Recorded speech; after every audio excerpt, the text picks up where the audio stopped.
এটা প্ৰতিভা অকালতে হেৰাই গ'ল। প্ৰথমে হে প্ৰণাম ব্ৰহ্মাৰূপী সনাতন তজুনাভি কমলত নোহোৱা হৈ গ'ল এখন হাঁহি থকা মুখ। বহ অৱতাৰ কি কৈছে? কাৰণ নাৰায়ণ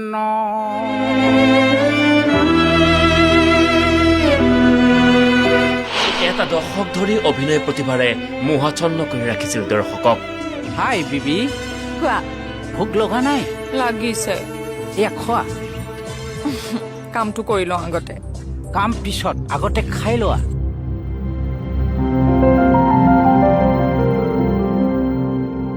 সেই প্ৰতিভা আজি নোহোৱা হৈ গ'ল। বহ অৱতাৰ কি কৈছে? কাৰণ নাৰায়ণ জনপ্ৰিয় ধাৰাবাহিক বেহাৰবাৰী আউটপোষ্টৰ বসুদা আৰু নাই। কেতিয়াও উভতি নহাৰ বাটেৰে গ'লগৈ বসুদা। কথা দিছিল আকৌ বেহাৰবাৰীলৈ আহিব ফাইলৌ বসুমতাৰী ওৰফে বসুদা। কিন্তু কথা দি কথা ৰাখিব নোৱাৰিলে। নিষ্ঠুৰ নিয়তিৰ ওচৰত হাৰ মানিলে বসুদাই। বসুদাক হেৰুৱাই শোকত ম্ৰিয়মান বেহাৰবাৰীৰ পৰিয়াল।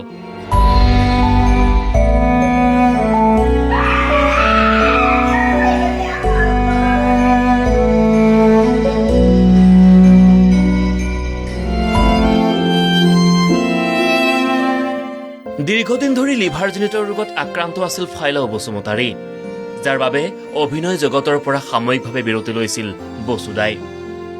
কিন্তু মঙলবাৰে উশাহ নিশাহত কিছু সমস্যা পোৱাত মহানগৰৰ এখন ব্যক্তিগত চিকিৎসালয়ত ভৰ্তি কৰোৱা হৈছিল তেওঁক। পিছে নিয়তিৰ কি নিষ্ঠুৰ পৰিহাস। যোৱাৰ বাটেৰে আৰু উভতি নাহিল বসুদা। বসুদাক হেৰুৱাই কান্দোনত ভাগি পৰিছে সকলো।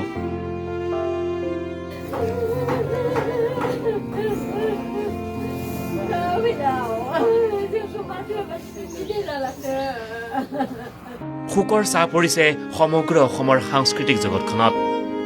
ফাইলৌ বসুমতাৰীৰ বাবে কেৱল বাক্সাৰ ঘৰখনেই নিজৰ নাছিল।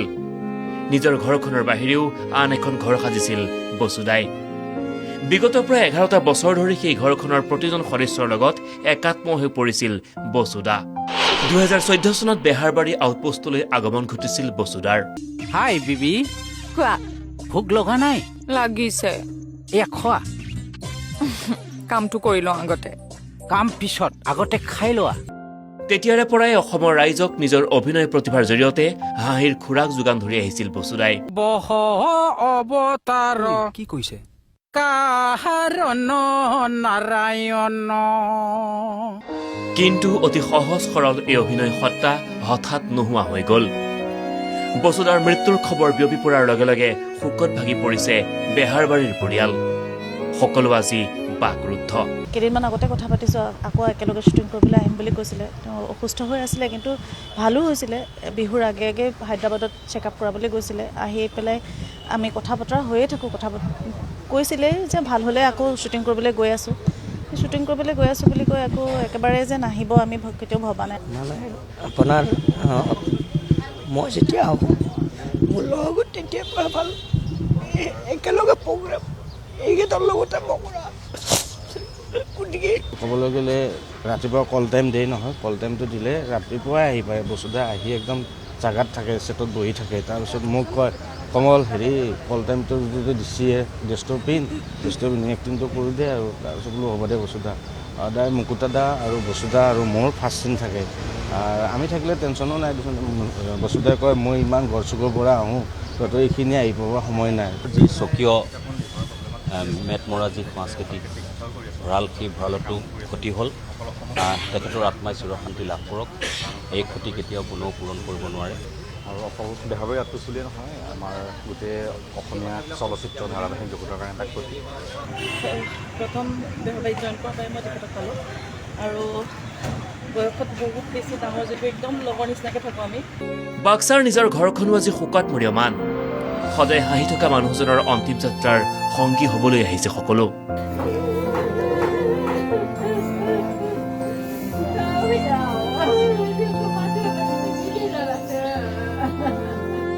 সকলোৱে এটাই কামনা কৰিছে, বসুদা যতেই থাকক শান্তিত থাকক। সদায় এনেদৰেই হাঁহি থাকক। বহ অৱতাৰ কি কৈছে কাৰণ নাৰায়ণ। হাই বিবি, খোৱা ভোক লগা নাই? লাগিছে এয়া খোৱা। কামটো কৰি লওঁ আগতে। কাম পিছত, আগতে খাই লোৱা। কেমেৰাত কমল ঘোষৰ সহযোগত পংকজ মেধিৰ ৰিপৰ্ট, দ্য নিউজ প্লাছ।